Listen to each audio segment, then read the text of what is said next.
Surat Taha. À ceux qui croient et font de bonnes œuvres, le tout miséricordieux accordera son amour. Nous l'avons rendu, le Coran, facile à comprendre en ta langue, afin que tu annonces par lui la bonne nouvelle aux gens pieux, et que tu avertisses un peuple irréductible. Que de générations avant eux avons-nous fait périr? En retrouves-tu un seul individu, ou entends-tu le moindre murmure? Au nom d'Allah, le tout miséricordieux, le très miséricordieux. Taha.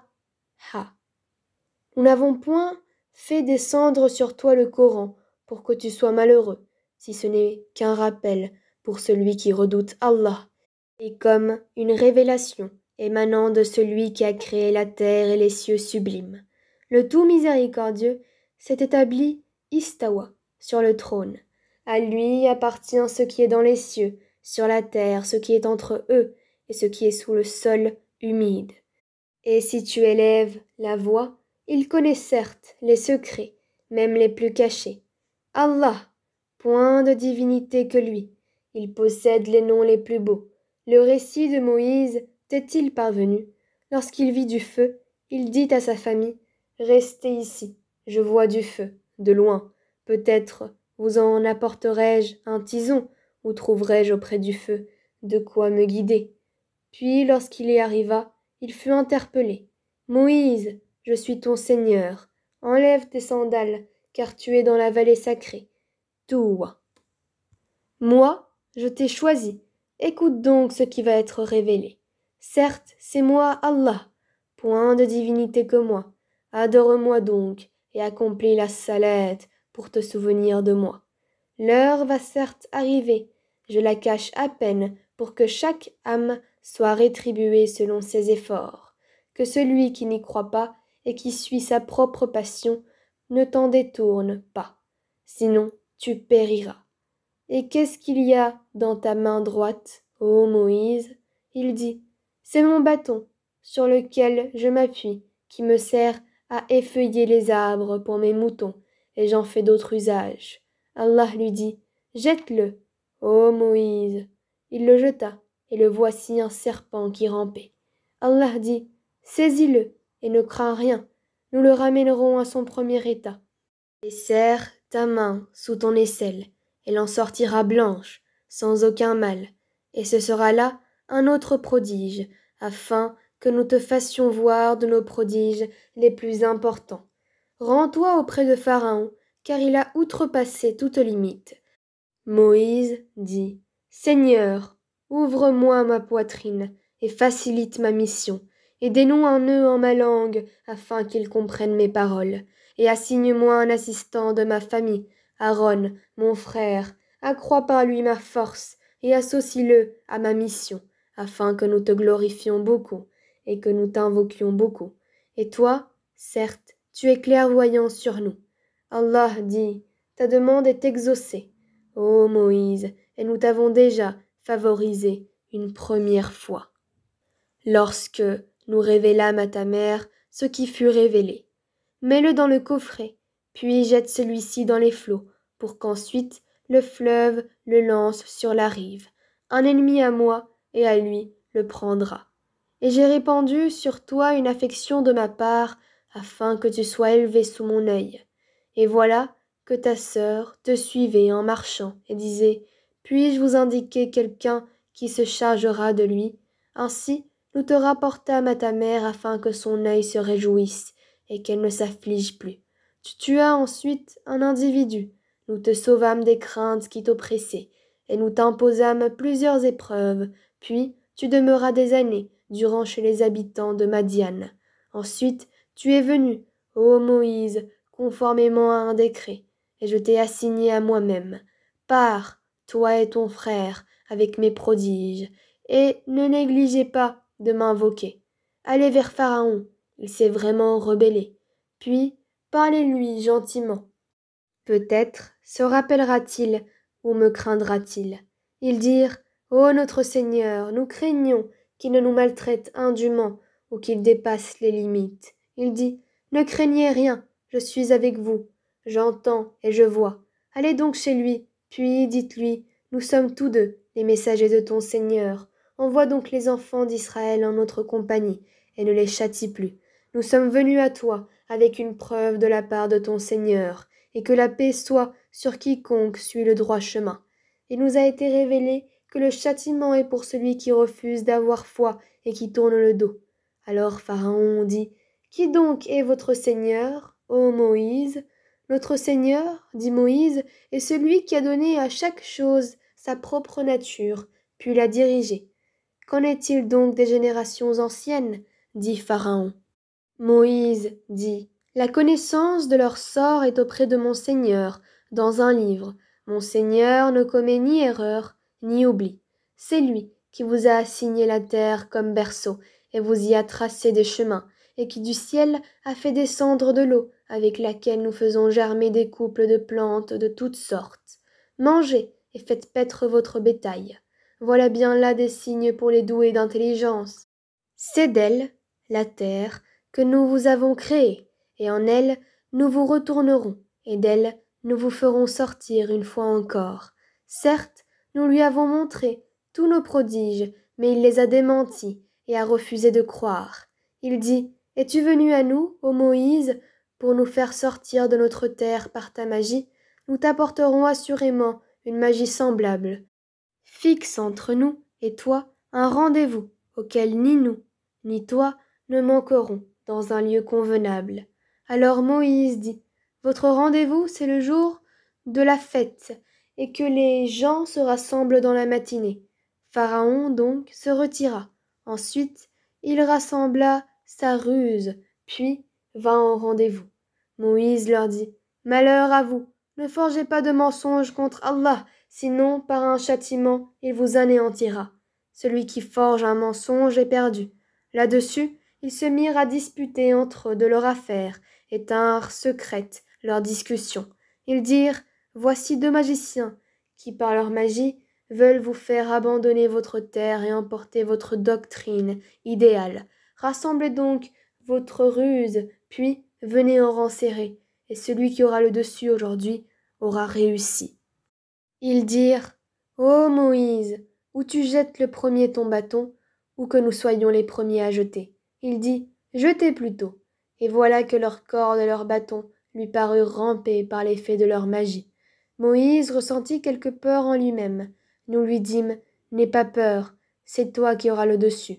Jette ce qu'il y a dans ta main droite, cela dévorera ce qu'ils ont fabriqué. Ce qu'ils ont fabriqué n'est qu'une ruse de magicien, et le magicien ne réussit pas, où qu'il soit. Les magiciens se jetèrent prosternés, disant, Nous avons foi en le Seigneur d'Aaron et de Moïse. Alors Pharaon dit, Avez-vous cru en lui avant que je ne vous y autorise? C'est lui, votre chef, qui vous a enseigné la magie. Je vous ferai sûrement couper mains et jambes opposées, et vous ferai crucifier au tronc des palmiers, et vous saurez avec certitude qui de nous est plus fort en châtiment et qui est le plus durable. Par celui qui nous a créés, dirent-ils, nous ne te préférons jamais à ce qui nous est parvenu comme preuve évidente. Décrète donc ce que tu as décrété. Tes décrets ne touchent que cette présente vie. Nous croyons en notre Seigneur afin qu'il nous pardonne nos fautes, ainsi que la magie à laquelle tu nous as contraints. Et Allah est meilleur et éternel. Quiconque vient en criminel à son Seigneur aura certes l'enfer où il ne meurt ni ne vit. Et quiconque vient auprès de lui en croyant, après avoir fait de bonnes œuvres, voilà donc ceux qui auront les plus hauts rangs, les jardins du séjour éternel, sous lesquels coulent les ruisseaux, où ils demeureront éternellement. Et voilà la récompense de ceux qui se purifient de la mécréance et des péchés. Nous révélâmes à Moïse par la nuit à la tête de mes serviteurs, puis trace-leur un passage à sec dans la mer, sans craindre une poursuite et sans éprouver aucune peur. Pharaon les poursuivit avec ses armées, la mer les submergea, bel et bien. Pharaon égara ainsi son peuple et ne le mit pas sur le droit chemin.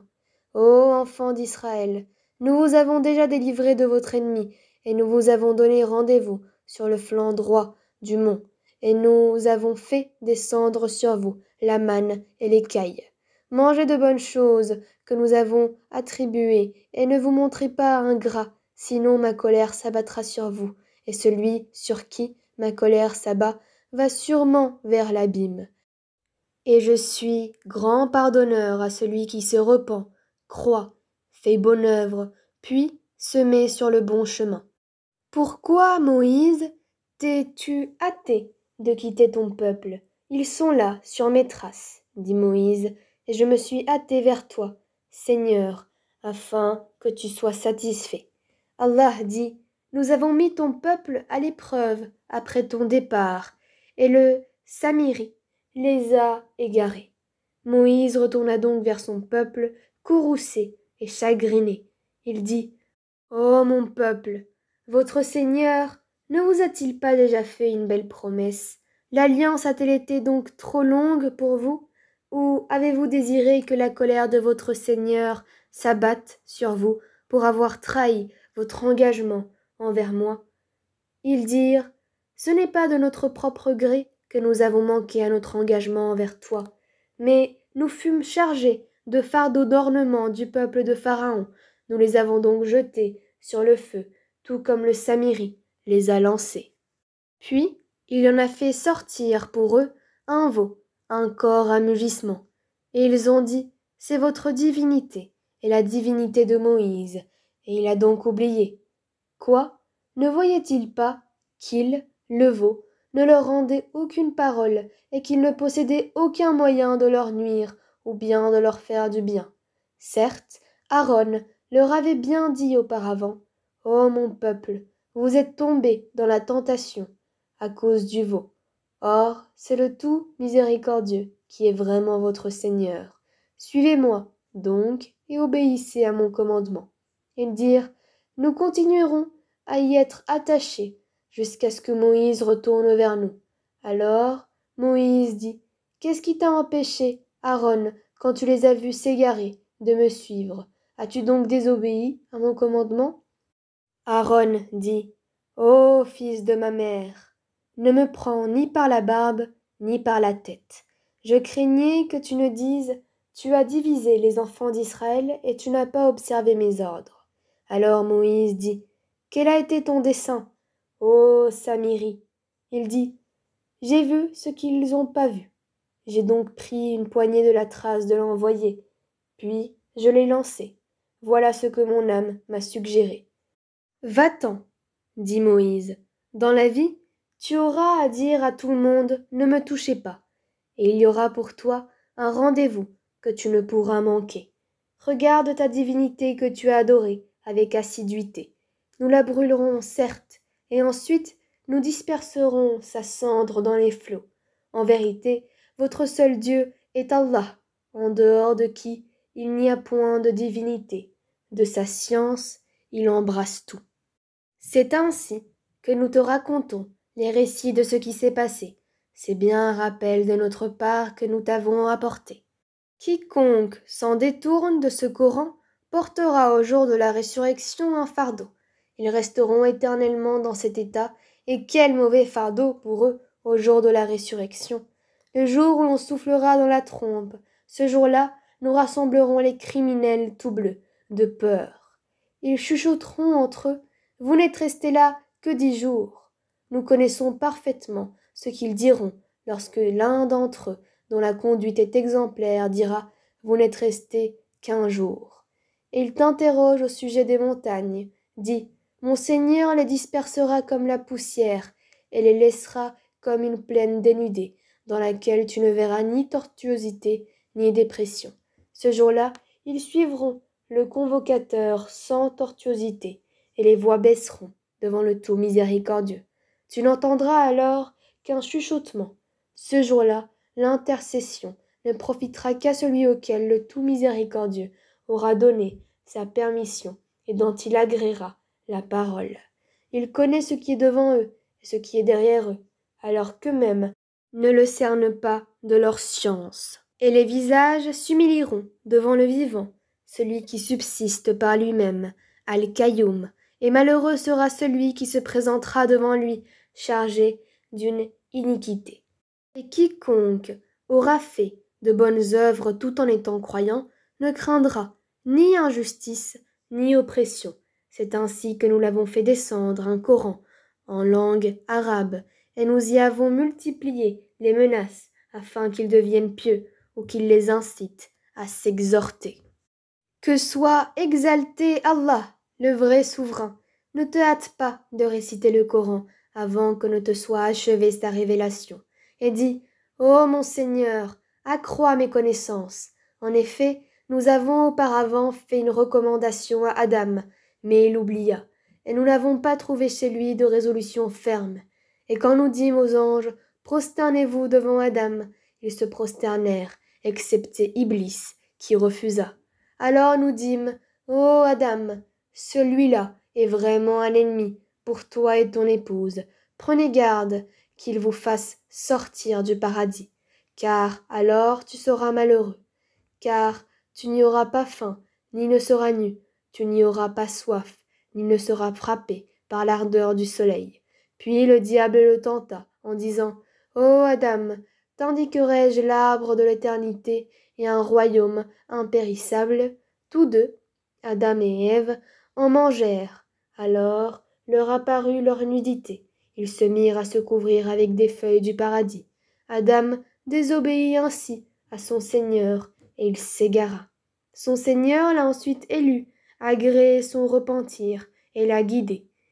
Il dit, descendez d'ici, Adam et Ève, vous serez tous, avec vos descendants, ennemis les uns des autres. Puis, si jamais un guide vous vient de ma part, quiconque suit mon guide ne s'égarera ni ne sera malheureux. Et quiconque se détourne de mon rappel mènera certes une vie pleine de gêne. Et le jour de la résurrection, nous l'amènerons aveugle au rassemblement. Il dira, ô mon Seigneur, pourquoi m'as-tu amené aveugle alors qu'auparavant je voyais? Allah lui dira, de même que nos signes, enseignements t'étaient venus et que tu les as oubliés, ainsi aujourd'hui tu es oublié.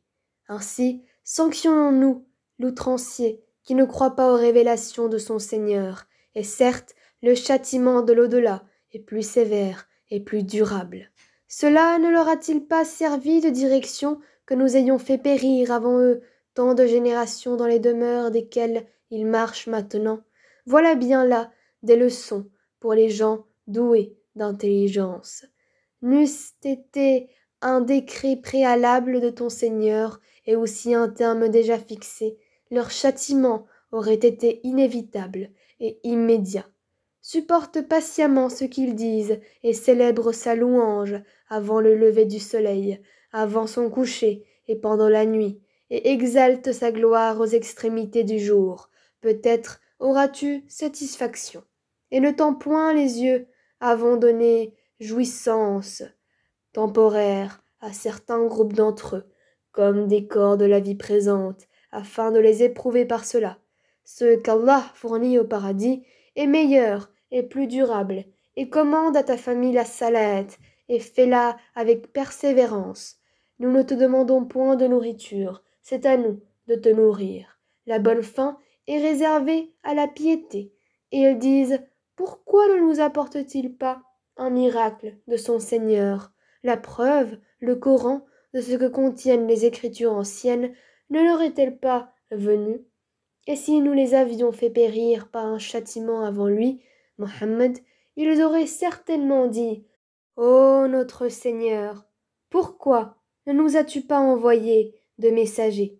Nous aurions alors suivi tes enseignements avant d'avoir été humiliés et jetés dans l'ignominie.